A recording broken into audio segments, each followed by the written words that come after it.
Bullet ಬಿದ್ದಣ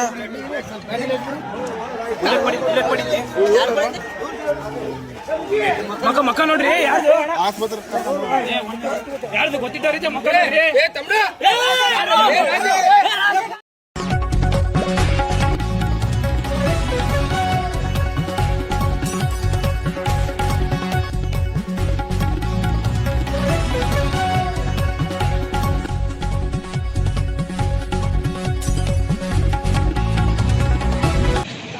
ಇವತ್ತು ನಾನಿಲ್ಲಿ ಜನವರಿ 2026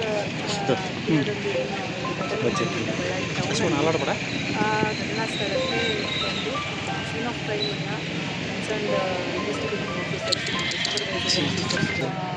ಈಗಾಗಲೇ ಒಂದು ಬ್ರೂಸ್ಪೇಟ್ ಸ್ಟೇಷನ್ನಲ್ಲಿ ಅಪರಾಧ ವರದಿಗಳು ಬಂದ್ಬಿಟ್ಟು ಎಫ್ಐಆರ್ಗಳನ್ನ 6 ಎಫ್ಐಆರ್ಗಳನ್ನ ರಿಜಿಸ್ಟರ್ ಮಾಡಲಾಗಿತ್ತು.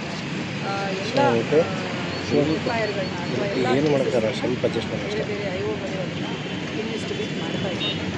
ಸೊ ನಾನು ಘಟನಾ ಸ್ಥಳದ್ದು ಒಂದು ಇನ್ಸ್ಪೆಕ್ಟ್ ಮಾಡಿದ ನಂತರ ಕನ್ಸರ್ನ್ ಐಒಗಳ ಜೊತೆಗೆ ಹೆಚ್ಚಿನ ಒಂದು ಮಾಹಿತಿಯನ್ನು ಪಡೆದು ಕೇಸ್ ಫೈಲ್ಗಳನ್ನ ಅದನ್ನು ಪರಿಶೀಲನೆ ಮಾಡಿ ಮುಂದಿನ ತನಿಖೆ ಬಗ್ಗೆ ಅದ್ರ ಬಗ್ಗೆ ನಾನು ಮುಂದಿನ ಮಾಹಿತಿಯನ್ನು ಪಡೀಲಿಕ್ಕಿದೆ. 26 ಜನ ಅರೆಸ್ಟ್ ಆಗಿದ್ದಾರೆ ಅನ್ನುವಂಥದ್ದು ನನಗೆ ಮಾಹಿತಿ ಕೊಟ್ಟಿದ್ದಾರೆ ಇನ್ವೆಸ್ಟಿಗೇಟಿಂಗ್ ಆಫೀಸರ್ಸು. ಇನ್ನು ಮುಂದುವರೆದು ಆ ಸ್ಥಳದಲ್ಲಿ ಯಾರ್ಯಾರಿದ್ರು ಅನ್ನೋದ್ರ ಬಗ್ಗೆ ವಿಡಿಯೋಗಳನ್ನ ಪರಿಶೀಲಿಸಬೇಕು, ಅವರೆಲ್ಲ ಮಾಡಬೇಕು, ಐಡೆಂಟಿಫೈ ಮಾಡುವಂಥದ್ದು ಮಾಡಬೇಕು. ಆ ನಂತರದಲ್ಲಿ ಅವರನ್ನು ಅರೆಸ್ಟ್ ಮಾಡುವಂಥದ್ದು ಕ್ರಮ ತಗೊಳ್ಬೇಕು. ಬಟ್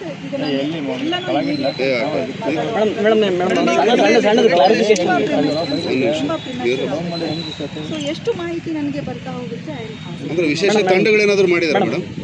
ತಂಡಗಳನ್ನ ಮಾಡಿದ್ದಾರೆ ಅನ್ನೋ ಮಾಹಿತಿನೂ ಇದೆ. ಬಟ್ ನಾನು ಅದ್ರ ಬಗ್ಗೆ ಹೆಚ್ಚಿನ ಇವತ್ತು ಮಧ್ಯಾಹ್ನದ ನಂತರ ಮೇಡಮ್, ಒಂದು ಸಾರ್ವಜನಿಕರಿಗೆ ಕನ್ಫ್ಯೂಸ್ ಆಗಿದೆ. 26 ಜನ ಅರೆಸ್ಟ್ ಮಾಡಿದ್ರ, ಈಗ 6 ಎಫ್ಐಆರ್ ದಾಖಲಾಗಿದ್ದಾವೆ. ಯಾವ್ಯಾವ ಪ್ರಕರಣದಲ್ಲಿ ಎಷ್ಟೆಷ್ಟು ಜನ ಅನ್ನೋದು ಇನ್ನೂ ಕ್ಲಾರಿಫಿಕೇಶನ್ ಸಿಗ್ತಾ ಇಲ್ಲ. ಯಾಕಂದ್ರೆ ಮೇಡಮ್ ಎಲ್ಲ ಓವರಾಲ್ ಆಗಿ 26 ಜನ ಅಥವಾ ಯಾವ್ಯಾವುದು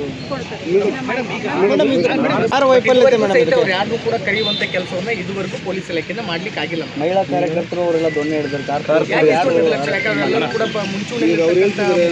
ನಾವು ಕೊಟ್ಟಿದ್ದು ದೂರನ್ನ ಸ್ವೀಕರಿಸ್ತಾ ಇಲ್ಲ ಜನರ ಈಗ ಆರೋಪ ಮಾಡಿದ್ರು. ನಾವು ಏನು ಪರಿಸ್ಥಿತಿ ಇದೆ, ಯಾಕೆ ಈ ಥರ ಆಗ್ತಾ ಇದೆ,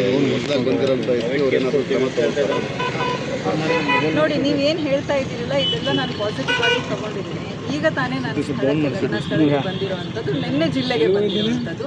ಸೊ ನಾನು ಯಾವುದನ್ನು ಈಗ ಕಮೆಂಟ್ ಮಾಡೋದು ತುಂಬ ಪ್ರಿಮೆಚೂರ್ ಆಗುತ್ತೆ. ನನಗೆ ಒಂದು ಸ್ವಲ್ಪ ಟೈಮ್ ಬೇಕು. ಬಿಕಾಸ್ ನಾನು ಕೇಸ್ ಫೈಲ್ಸ್ನೆಲ್ಲ ನೋಡಬೇಕಾಗ್ತದೆ. ನೀವು ಕೇಳ್ತಾ ಇರೋ ಪ್ರಶ್ನೆಗಳು ನನ್ನ ಮನಸ್ಸಲ್ಲಿ ಕೂಡ ಇರುತ್ತೆ.